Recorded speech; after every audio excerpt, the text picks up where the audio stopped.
The Path Lined with Mustard Seeds by Jackie Vandertuin. I've heard all the sayings. Take the path less traveled. Follow your heart. And of course, Yogi Berra's line, when you come to a fork in the road, take it. Thanks, Yogi. That is exactly what I don't want to hear. Uncertainty. I know them all, yet none of them make choosing any easier. There always has to be one way that is the correct way, and one way that is the wrong way. I just need someone to tell me which way to go. For most of my life, I lived anywhere but the present. My husband used to joke that I'd be early for my own funeral because I spent so much time planning it. I lived endlessly in the future, mapping possibilities, anticipating disasters, and when I wasn't doing that, I revisited the past, reworking old conversations and replaying memories like a film on repeat. I lived only in the future and the past. The one place I rarely lived was here, now, in this moment. So when I came to a significant fork in the road, the fear was overwhelming. I worried about the unknown, about outcomes I couldn't control. I lay awake at night, imagining everything that could go wrong, building elaborate, catastrophic stories. Stories that resembled a downward spiral. Stories that I feared would come to fruition. Ironically, the most profound clarity came from a man I saw regularly at the mustard seed shelter, a place where I served meals to the less fortunate in downtown Calgary. I noticed him because he always drew, and not casually. His hands moved constantly, energetically, as if the pencil itself was his second heartbeat. His conversations with friends were animated, brought to life by sketches he made in real time. He drew on napkins, scraps of paper, program sheets, the backs of serving lists, anything that held still long enough for his ideas to land. One day, after handing him his meal, I found myself sitting down beside him. The moment felt natural, unforced. And as we talked, he continued to draw, and the images revealed pieces of his story before the words ever arrived. He sketched the curve of a woman's face, soft, familiar, likely his wife. He drew candies and toys, whimsical shapes filled with nostalgia, reminiscent of his children. He drew office towers, sharp, confident lines that captured a former professional life. Then the darker elements appeared. Bottles of whiskey, glasses of amber liquid, beer cans, each drawn with a kind of raw, unfiltered honesty.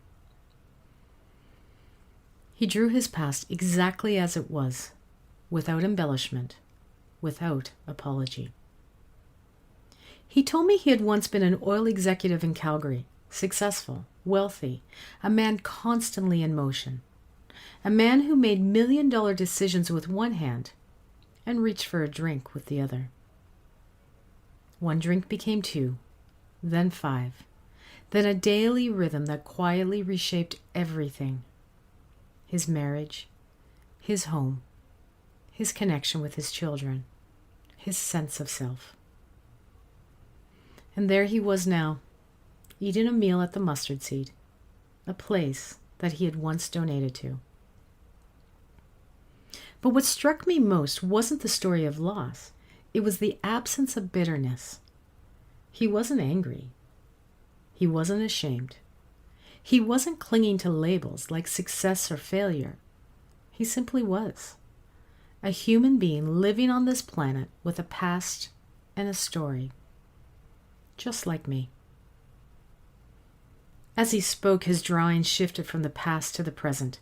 Trees with thick branching limbs, clouds drifting patiently overhead, children running in a park, birds gliding across a pale blue sky, and a mustard seed plant.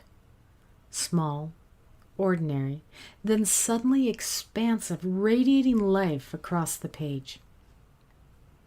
"It starts as the tiniest seed," he said, tapping the drawing with gentle emphasis, "but it grows into the biggest plant in the garden." The biblical mustard seed, a reminder that even the smallest amount of faith can transform into something vast, sheltering, and strong. He told me losing everything had planted a seed he never asked for. But from that seed grew presence, stillness, the ability to actually notice the world rather than outrun it. Drawing kept him rooted in the moment. He sketched what appeared to him: a shadow cast by a passing stroller, the pattern of leaves trembling in the wind, the slant of sunlight on a wall, the imperfect, beautiful normality of life. And as he spoke and drew, something shifted in me. I realized that all the time I had served at the mustard seed, I had built a story about him, imagining his life as a cautionary tale, a warning of what failure looked like. What would happen if one took the wrong path? But he wasn't a failure. He wasn't a warning. He wasn't a label. I was wrong to label him because I only saw him. I didn't know him. I didn't know anything about him, but I made assumptions. I assumed he needed help, and I was simply there to provide that help. How ironic. It was him who helped me more than he would ever know. He was simply a man with a past and a story, just as I was a woman with my own past and a story. I felt at my age that I couldn't learn something new. However, what I came to realize that this man, who was a stranger to me, gave me such an important gift and taught me the importance of living for now, for the moment, because time can change things in an instant. Living in the future and the past prevents me from seeing those fleeting, beautiful moments. His faith and trust in himself allowed that mustard seed to grow into a spacious, grounded life, one that offered shelter, even to me. His mustard seed gave me hope and gave me an opportunity to have a peace of mind. And then I realized that whatever path I chose at this fork in the road, it would be filled with beauty, despair, ups, downs, joy, grief, and everything in between. No path is perfect. No path guarantees safety. Every path is simply a life unfolding. But if I stop to see, there will be mustard seeds planted everywhere I go.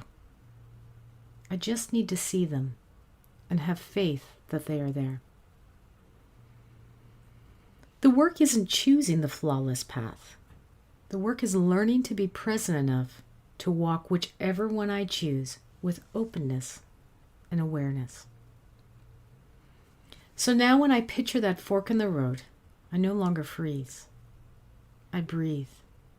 I look at what's here, and I take a step forward with the faith of a mustard seed, tiny, trembling, but ready to grow.